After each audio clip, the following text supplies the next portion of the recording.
let H be Hilbert space.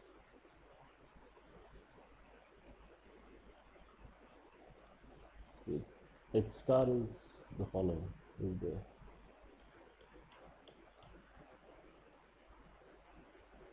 B of H to F, then H star is inner product space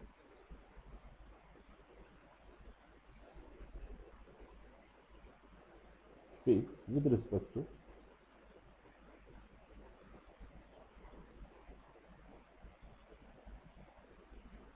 the following inner product.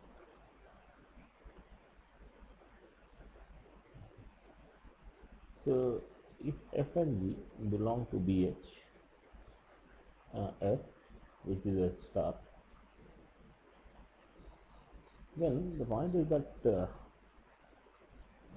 there exists what? If F and G is there by the previous representation here, there exists Y and X belong to X such that F is nothing but F subscript Y and G is nothing but G subscript F.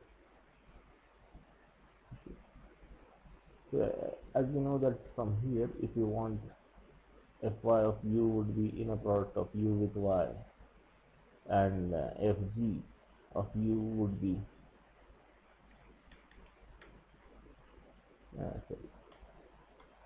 Gx of U would be inner product of U with X. This part is there. Now this is there. So what we have is that we define the inner product of F and G. This becomes what then? This is nothing but define it to be the inner product. So F is the same thing as F subscript Y, G subscript X. So reverse it, X comma Y.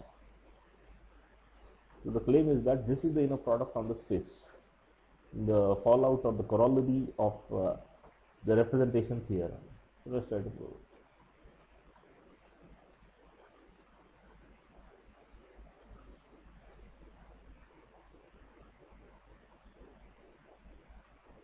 Proof.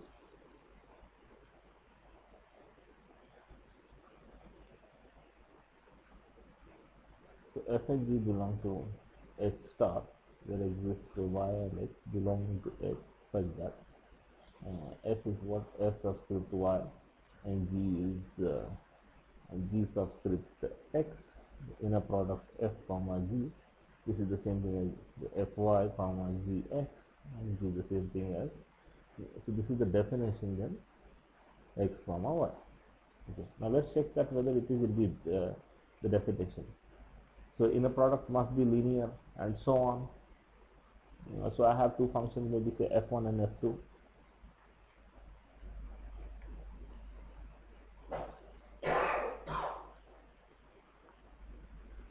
If I have suppose F1 and F2 belong to H star, this implies what? There exists Y1 and Y2 belonging to H such that F1 is equal to Fy1 and F2 would be nothing but Fy2. So inner product of F1 plus F2 comma G is the same thing as inner product of Fy1 plus Fy2 comma Gx. This is Fy1 plus Fy2. Fy1 plus Fy2 would be what? This would be nothing but F of Y1 plus Y2, inner product of Fy1 plus Y2 comma Gx. This is what we have seen in the previously, that F of Y1 plus F of Y2 is F of Y1 plus Y2, just the before observation. So this becomes F of Y1 plus Y2.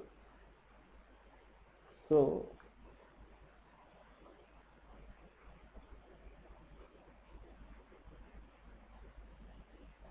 what do we have is that F of Y1 plus Y2 comma g x, this is the same thing as defined as inner product of x comma y1 plus y2.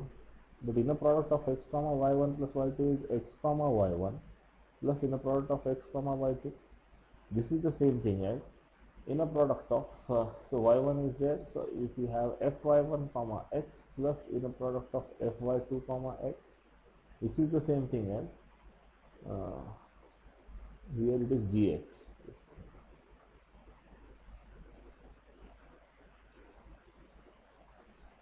Here it is gx, this is gx, and then this is fy1 is nothing but f1 comma g, gx is g, plus inner product of f2 comma g, which is the same thing as inner product of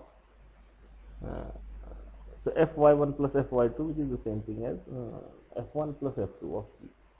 Okay. This is because of this observation.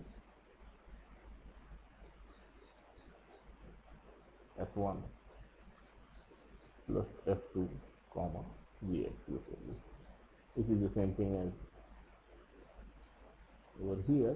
So what do we get is that the half part of the linearity is done. So gx is g.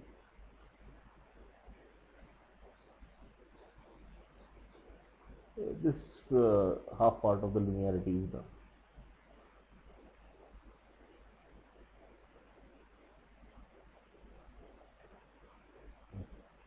Secondly, what do we have? If you take any alpha belonging to the field F, then f of suppose I have alpha y, so alpha f. So let's take alpha f comma g. This would be f is fy in a product of alpha fy,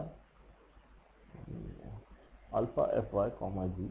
This would be we know that this is f of alpha y. So this is conjugacy here. This is alpha bar over here, y comma g. F of alpha y is alpha bar f of y.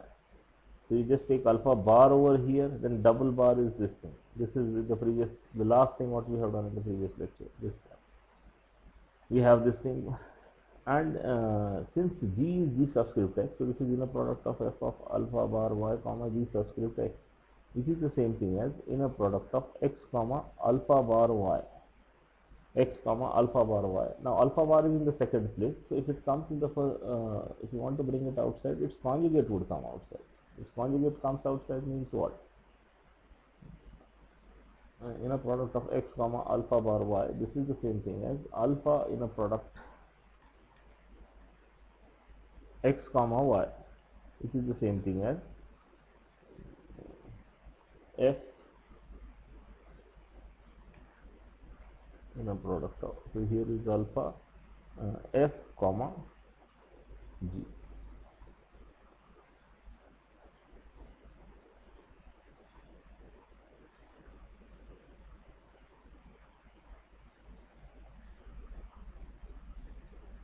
F comma g. So what do we get? We get that this was nothing but inner product of alpha f comma g. This is what alpha times inner product of f comma g. So this is a linear in first variable.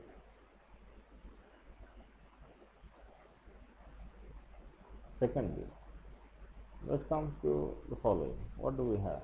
Secondly is that let's take the conjugacy. Inner product of f comma g bar would be, this would be f is what? Fy comma gx. This bar, this would be the same thing as inner product of gx comma fy. But this is the same thing as reversal, which is y comma x, which is the same thing as the conjugacy of we are not, so we are doing this thing f comma g bar, and let's take this part, maybe g comma f, So inner product of g comma f inner product of gx comma fy, and this is the same thing as inner product of x comma y bar, which is inner product of y comma x. So here this is from inner product on H, and this is the inner product of y comma x by the definition. So what do we get? The two things are equal. So therefore this implies that for all f and g belonging to H star, this implies that f comma g bar is the same thing as g comma f. So that proves the complex conjugacy.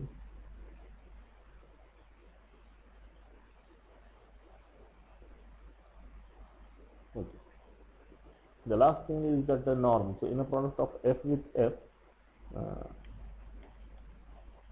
f with f is nothing but the inner product of fy comma fy, which is the same thing as inner product of y with y, which is nothing but norm of y square. But norm of y square, we have seen that this is a non-figure unit. Fy is f, so this is norm of f whole square. So that all the three conditions for inner products are satisfied.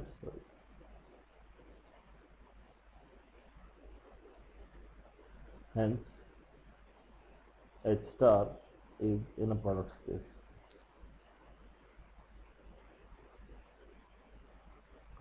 Okay, with respect to this inner product.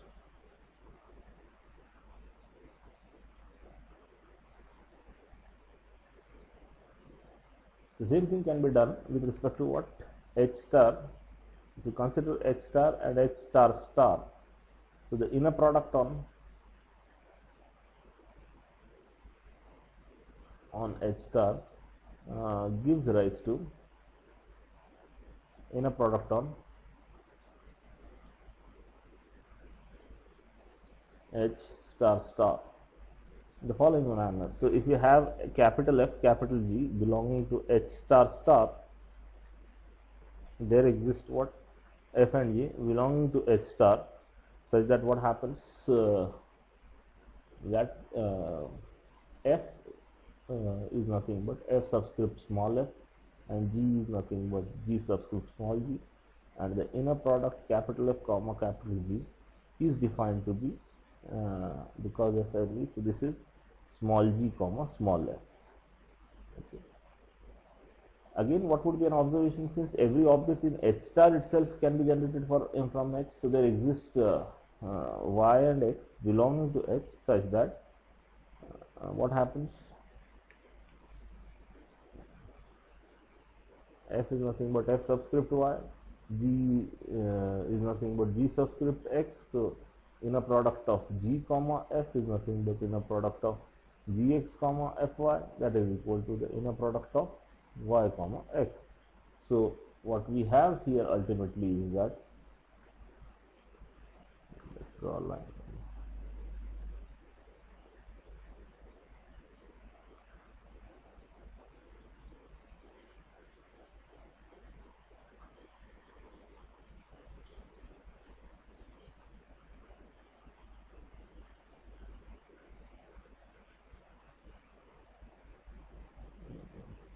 Inner product of f comma g is the same thing as inner product of f comma small f comma g comma g.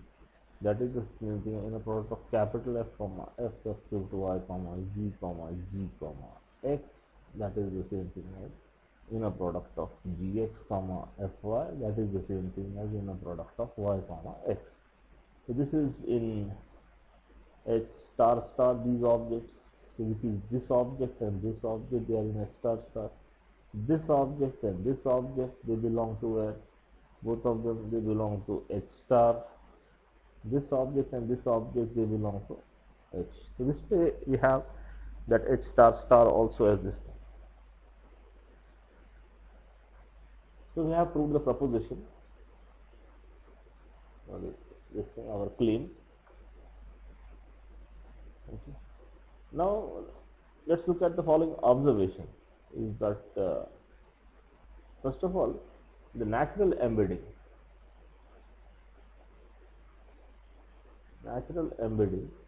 of H into H star star, just like as a Banach case, is sending X to capital F subscript X. Okay. What is fx of F? So if small f is any object belonging to BHF, then what do we have? Fx of F is F small f subscript, so f of x. Okay. This is the way how it is defined. So fx acts on this thing is a map from H star to produce an object in H star. So H star, so which is this one. So fx of f is a new map. Fx of f also belongs to a H star. Okay. This is the natural embedding. The representation theorem, what we have proved just before, what was it saying? That H, every functional in H star is produced by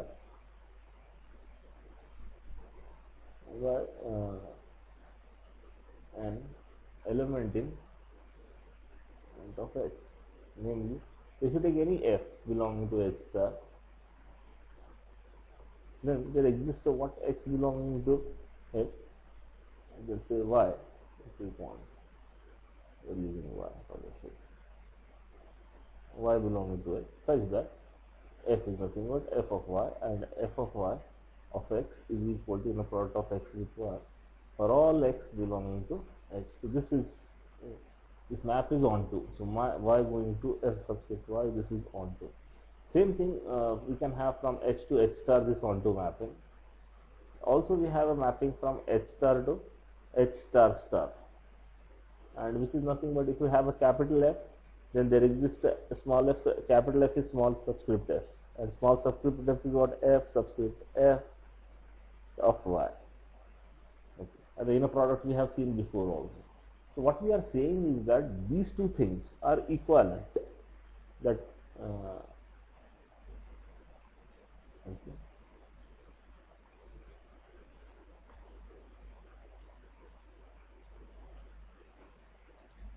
So let capital F belonging to H star star, small f belonging to H star. So what would we have? By natural embedding,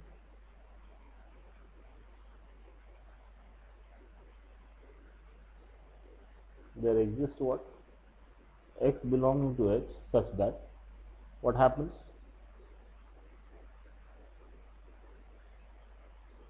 This is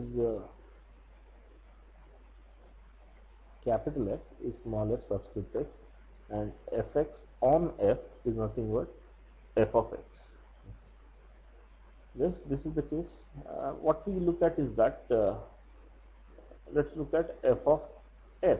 So f of f in natural embedding case, this would be fx of f, which is the same thing as f of x. Okay. Now what we have here, so we look at the representation theorem. It says that, so here I can write maybe there exists a y belonging to x such that f is nothing but f subscript y. So if I have this thing, then this becomes what? There exists y belonging to h, right? There exists a y belonging to h such that f is what? F subscript y. So this becomes f subscript y of x, which is nothing but inner product of x with y. Okay. So f of f, one way is that this value is there. Let's evaluate this f of f in another way. So what do we have is that by looking at the representation theorem,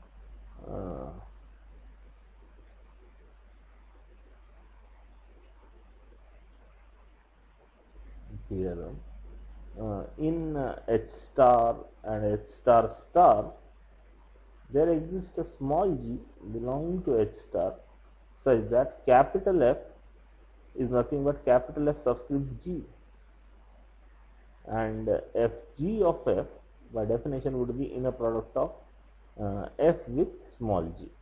This is the case. Now what would happen to F? So this becomes capital F of F, which is capital F subscript g of F. But small f is already what from here over here. If you look at over here, this is capital F g subscript f y. So this is nothing but inner product of fy with g. But g itself, now we can apply this thing, the same thing here.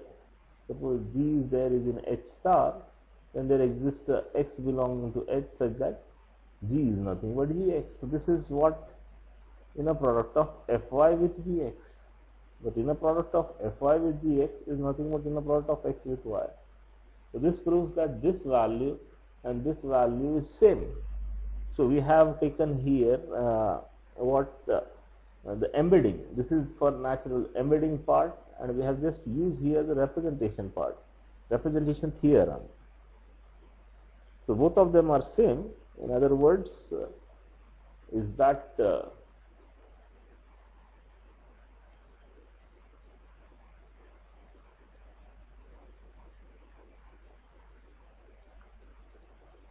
f subscript small f subscript y, f subscript g, x is inner product of gx comma fy, that is inner product of y with x, which is the same thing as inner product of y with x. And capital F subscript y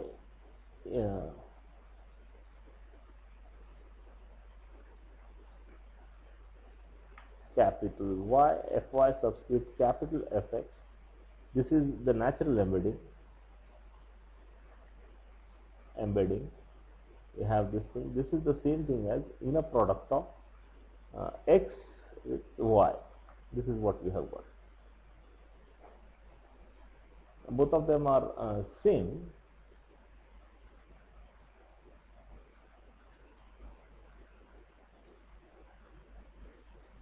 So H is reflexive. We are getting that H star star is equal to H because of using the representation theorem and this above fact. It's a reflexive space. This finishes this section. Let's talk about the adjoint.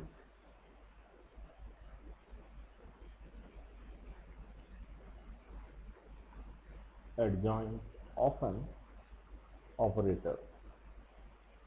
So let's consider T belonging to B of H. So T is a map from H to H, where H is given to be a Hilbert space. From H to H. So what we are trying to define is the adjoint map. We know that there exists a conjugate map. The conjugate map T star. So what does the conjugate map T star is that T star it is the map T dash acting on H, it takes an object to H. So and T star, the definition of T star of F acting on the point X is nothing but f of Tx. This is f of Tx. F of Tx. Yeah. This is the definition, and because of this thing, this is the condition after the uniform boundedness principle that T dash was a map restricted to scalar linear maps, and if you just restrict the domain to the continuous linear map, the continuity itself guarantees that T star on restricted domain is going to the restricted range. So this is the conjugate map. In fact, what we will do is that we will show now what is an adjoint. So adjoint is a map belonging to BH itself. So it takes an object from H to H. This conjugate map is taking is acting on here, sorry, H star,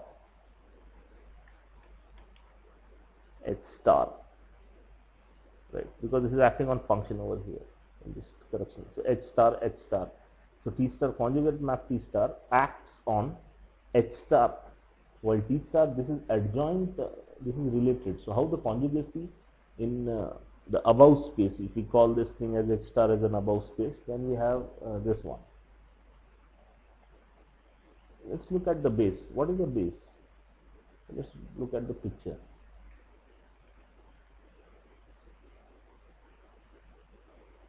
And try to look at the things what are going on. I have H over here. I have an H star over here. Okay. So the point is that F is there.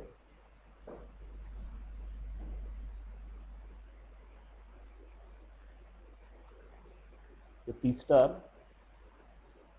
and T. Okay. T is belonging to B of H. T is belonging to B of H. Take any 2 points. So I have this point in H star. So here is a map F of Y.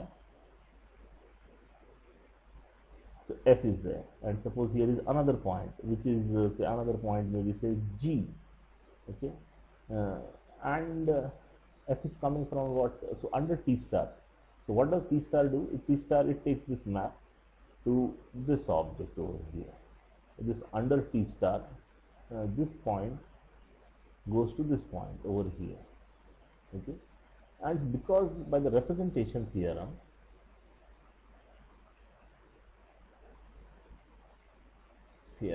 there exists a Y belonging to H, and there exists a Z belonging to H, such that F is nothing but F subscript Y, and G is nothing but G subscript Z. So this becomes F subscript Y. So let's look at this projection below. So this projection below, over here is this point Y, this is our space H, and this projection over here is G subscript Z. G subscript, this is Z.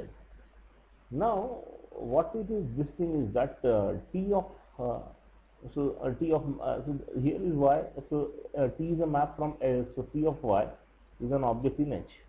T is a map from H to H. So Ty is going somewhere here. It is somewhere here. There is T of Y. So T is acting on Y. The map T acting on Y. So I have this point Y, and then it is going to Z. Okay. So T of Y, and then this Y is that this is a projection, back projection, and so on. You can think of this thing as G and Z. So let's define this operation as T star of Y is equal to Z. Okay. Then this is the adjoint mapping. Adjoint map, which is from H to H. And indeed, this is it's happening in the above space. Here is what? Here is the conjugate thing, what is happening. So this is G, this is the point. So T star of F, this is equal to G. This is happening above. But F is F subscript Y, this is G subscript Z, and then T star of Y is Z. This is one way to look at this thing. Okay. And then the mapping is clear from this thing. So this is what Y is going to T star Y.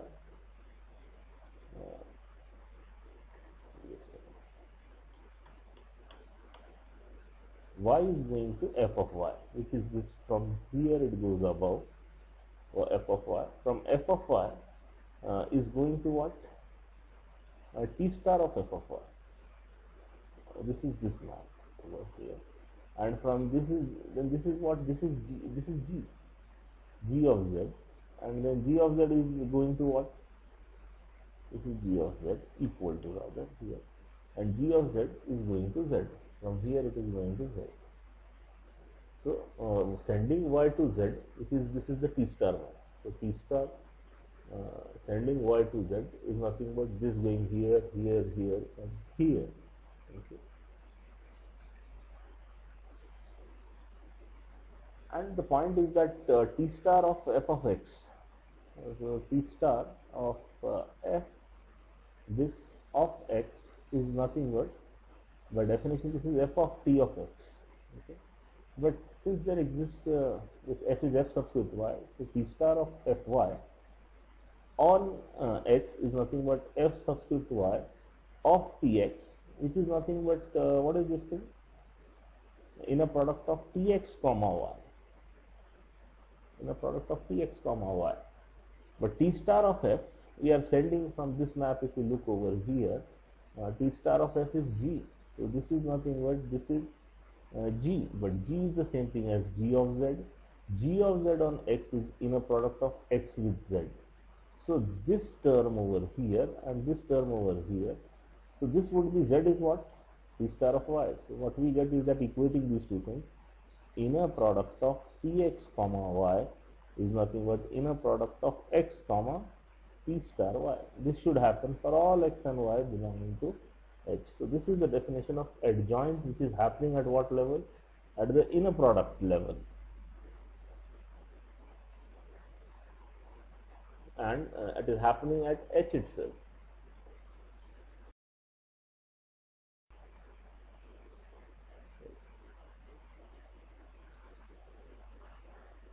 Note that this T star is unique.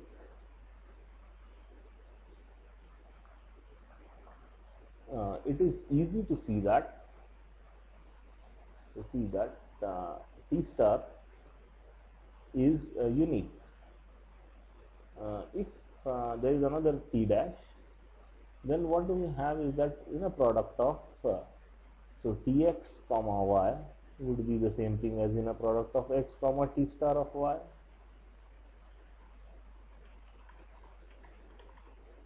X comma t star of y, and this would be the same thing as what? Inner product of x comma t dash of y. T dash of y. But these two things inner product are same. So what does this imply? Is that this implies that inner product of x comma t star of y minus inner product of x comma t dash of y, this is equal to 0. This is inner product of x comma t star of y minus t dash of y. This is equal to 0. If this is equal to 0, this is the same thing as inner product of x comma t star minus t dash y. This is 0 for all x and y. So this is true for all x and y belonging to H. So taking x is equal to this whole particular value, this is in H itself. This belongs to H. So take this thing. So what do we get is that this is 0. From here what we conclude is that norm of t star minus t dash of y whole square. This is what? This is 0. That clearly implies that t star of y is equal to t dash of y for all y. So that is, this is clearly that t star is t. So that clearly shows that t star is equal to t dash. So that is uniqueness.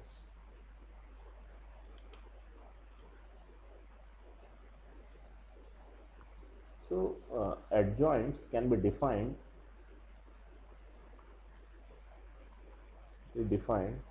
or looked into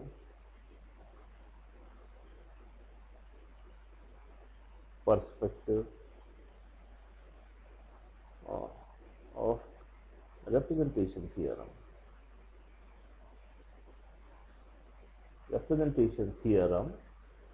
And so what is that? So the point is that tx comma y, if you look at this thing, if y belongs to H is there and it is fixed, you take any y.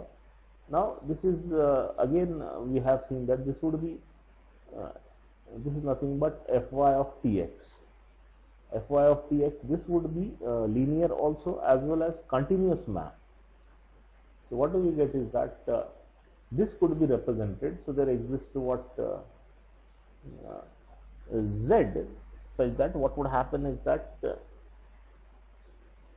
inner product of x comma z, this fy of p of x.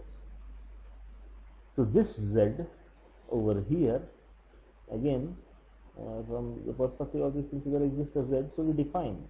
So define this z as what? P star of y. So you get that this is adjoints without being the conjugate, but essentially they are related as what we have seen.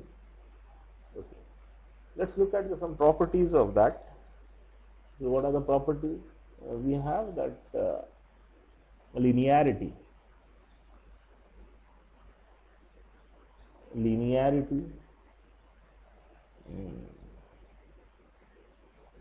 Okay, of and continuity. Okay, so linearity. So inner product of x comma t star of y plus z would be what? X comma t star of y plus z. This would be the same thing as inner product of px comma y plus z. This would be the same thing as inner product of px comma y plus inner product of px comma z. This is the same thing as x comma t star y plus inner product of x comma t star of z. This would be the same thing as inner product of x comma t star of y plus t star of z. This is the same thing, so this is true for all x and z. The point is that inner product of x comma t star of y plus z minus t star of y minus t star of z, this is equal to 0 for all x, y and z. This is, you can take x equal to this value, this is 0. That clearly implies this is true for all x, y and z belonging to the same argument. Choose x is equal to as this whole value, and we get that then t star of y plus z is equal to t star of y plus t star of z for all y, z belonging to h. Okay. So what do we get is that it's linear in this part. Half linearities. Let's take another linear part, which is with respect to the scalars. Let alpha belong to the field F. Then inner product of then t star of alpha y. This would be what we want to look at. T star of alpha y. So let's look at t star of alpha y comma z. This the other t of alpha y.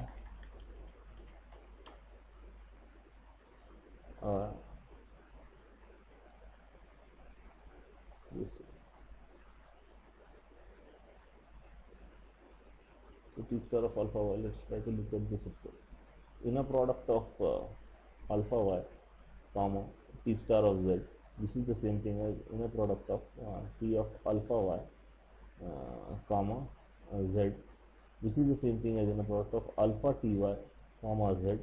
This is the same thing as alpha inner product of ty comma z. Right? This is the same thing as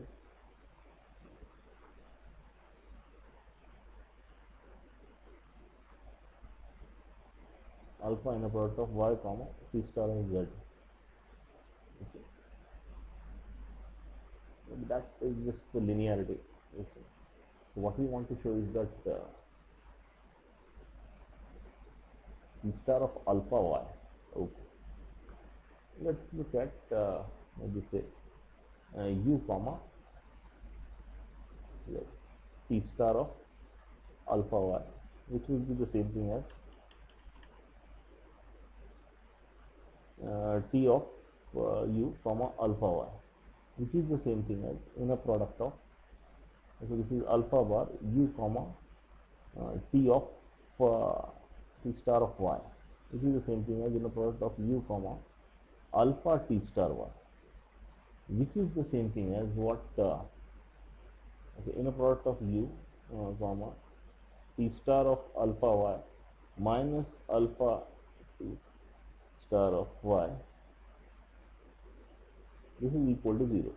This is true for all u and y and alpha. This is belonging to f, this is belonging to h. So take this value as 0. Take this. If you take this, then what do we get is that this is what this is 0. So t star of alpha y is equal to alpha t star of y.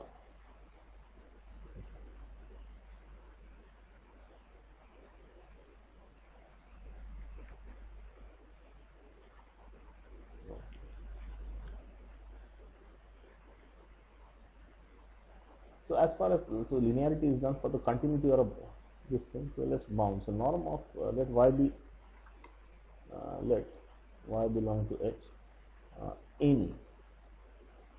Then consider t star of y and the square of this thing now.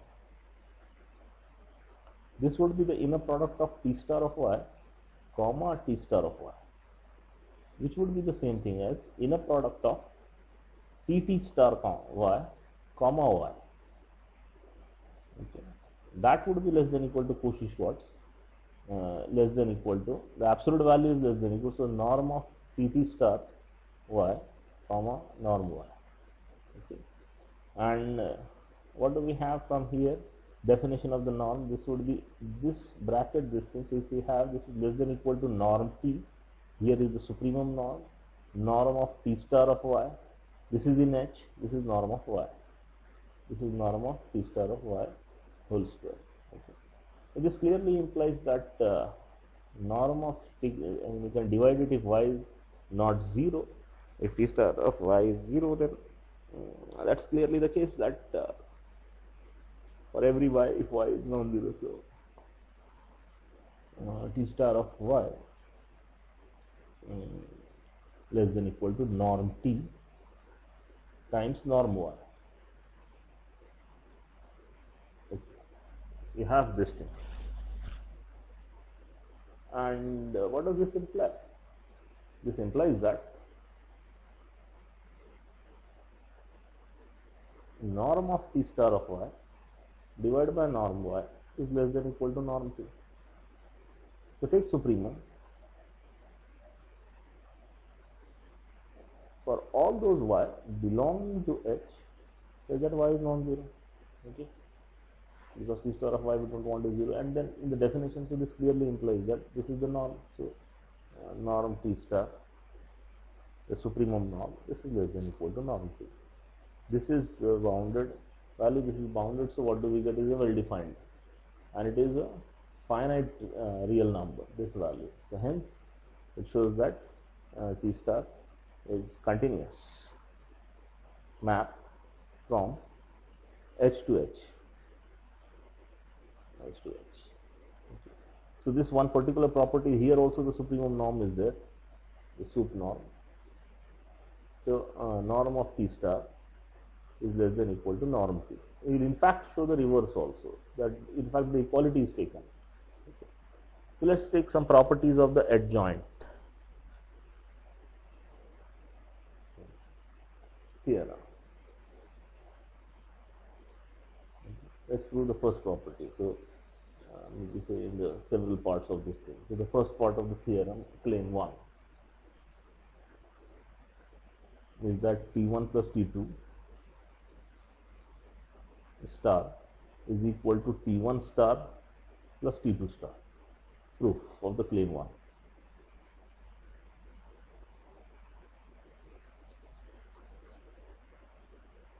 Inner product of T1 plus T2 of x comma y, this is what?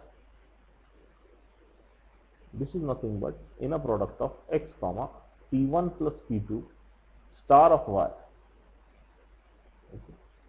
This is the same thing as inner product of T1x plus T2x comma y, which is the same thing as inner product of x comma T1 plus T2 star of y. This is inner product of T1x comma y plus inner product of t2x comma y, which is the same thing as inner product of x comma t1 plus t2 star. This is this thing. This is inner product of x comma t1 star y plus inner product of x t2 star y. This is the same thing as x comma t1 plus t2 star of y, which is the same thing as inner product as x comma t1 star y plus t2 star y. This is the same thing as x comma property of the inner product t1 plus t2 star y. So what do we get is that this shifting on the left hand side and so on. So writing here above here, that inner product of x comma t1 star y plus t2 star y minus inner product of x comma t1 plus t2 bracket star y, this is equal to 0. So inner product of x comma t1 star y t2 star y minus t1 plus t2 star y, this is 0. Now this is true for all x and y belonging to x. So what does this give? This gives that this is must be 0. So if you take x equal to this value, this whole value, and then norm of this square is 0, and what we have just proved is that t1 plus t2 star is t1 star plus t2 star. This is true for all y.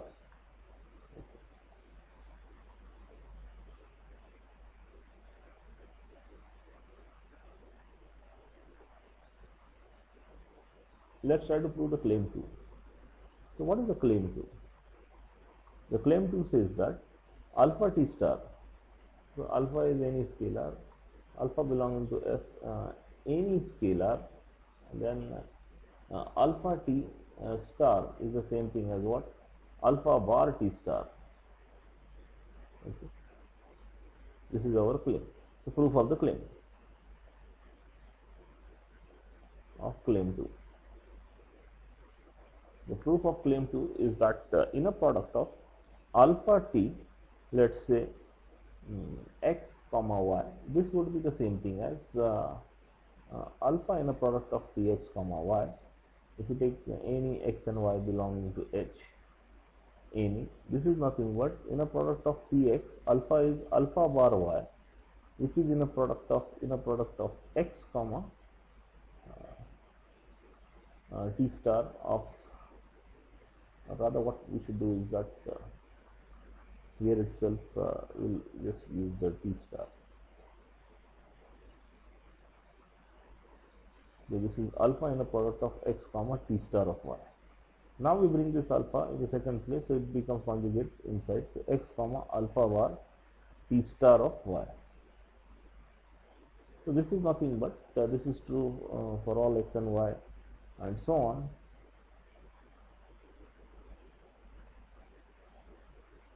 So this is the same thing as inner product of x comma alpha t whole star y. So inner product, so taking this, shifting on the left hand side and this thing, so x comma alpha t star y minus alpha bar t star of y, this inner product is 0. So this is true for all x and y belonging to x. So take in particular x is equal to this value, so this becomes norm of this value, and hence we have established that this thing for all y this is true. So alpha t star is alpha bar t star. Okay, now let's look at the claim 3. So what do we have the claim 3?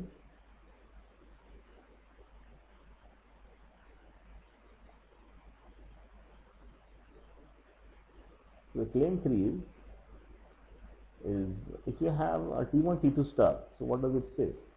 The t1 t2 star is t1 t2 star is nothing but t2 star times t1 star.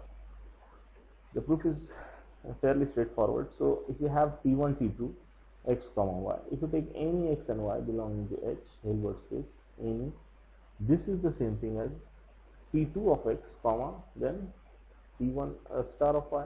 This is the same thing as x comma t2 star t1 star of y, but this is the same thing as inner product of x comma T1 T2 bracket star of y. Now shifting this, so these two things are equal. So you shifting this on the left hand side, so we get that inner product of this thing T1 T2 star y minus T2 star T1 star of y this way and this way. This inner product, so this is 0. This is true for all x, y. Take x to be the following value, then this is the norm square. So what we have established is that T1 T2 star is the reversal, T2 star into T1 star. So here this is the composition, so T1 T2 star. Okay. Now let's take a look at the claim 4.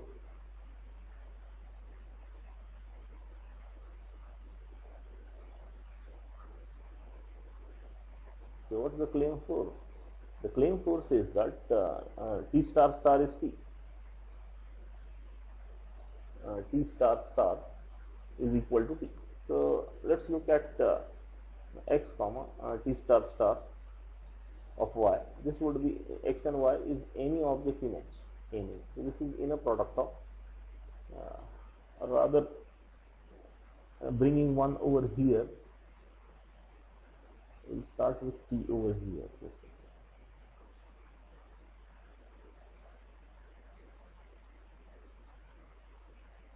is y belonging to T x comma y. This is in a x comma T star of y. Now bringing this over here, then what it would be? In a product of T star star x comma y, right? So what do we get? This is true for all x and y belonging to x. So we get that the same argument shift on this on the left hand side and so on. So T is equal to T star star.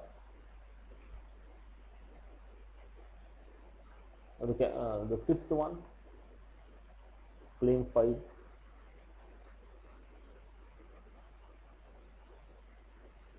So claim 5 is norm of T star. Norm of T star is always equal to norm of T. What we have proven above is previously before this theorem is that norm of T star is less than equal to norm of T. But this is true. So replace T with T star star. So this implies that norm of T star, its star would be less than equal to norm of T star by this argument. This is given. Use this thing. This is not given, proven before. So take this thing and apply, replace T with the T star. Replace in this thing with this. But T star star we have just which is T star star.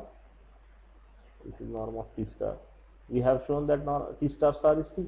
So norm of T star star is norm of T. This is less than equal to norm of T star. Okay. So this proves the converse also. So this is in fact this is proven before this theorem, starting claim 1 and so on, and then so this is equality. And the last claim for this thing is what?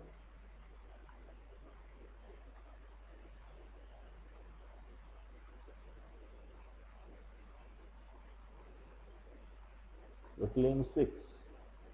The claim 6 is nothing but norm of T star star.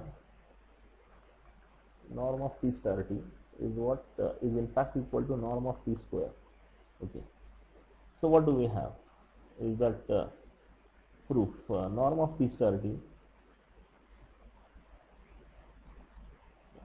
is certainly is what is less than equal to norm of T star times norm of T. But norm of T star by previously is what? Norm of T. So norm of T times norm of T, norm of T square. This becomes what? Norm of T square. Okay. Now how we have got this thing? Okay. The sixth one. So fifth one is remaining. So let's just a minute. So why the norm of norm of T star is norm of T, that is done. Yeah. So we get norm of T so norm of T square. A simple argument here would be that from here what we can get it is that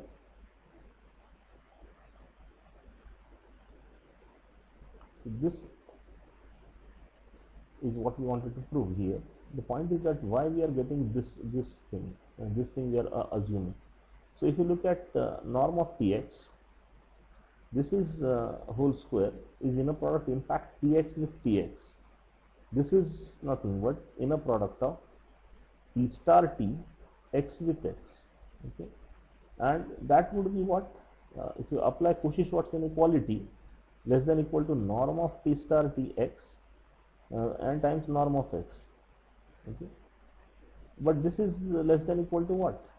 Again, here definition of the definition of the function. So bounded by the norm. So norm of T star T. This is supremum norm over here of this thing, times there is norm x coming outside, so, and there is already norm x, so norm x square. So if you divide this on by norm x square on the both sides, so what do we get is that norm of T square, okay, is that here less than equal to no. So the point is that norm of Tx square divided by norm of x square would be less than equal to what? Norm of T star T. This is norm of T square. So this is the reverse part of this thing. Okay. This is, I mean, this part is clearly from the Banach space theory. I mean, from Banach space, the part is that norm of Fg is always less than equal to norm F times norm G, the supremum norm. Okay. And this is for the converse part, which is because we wanted what here? Equality. That finishes this section on adjoint of operators.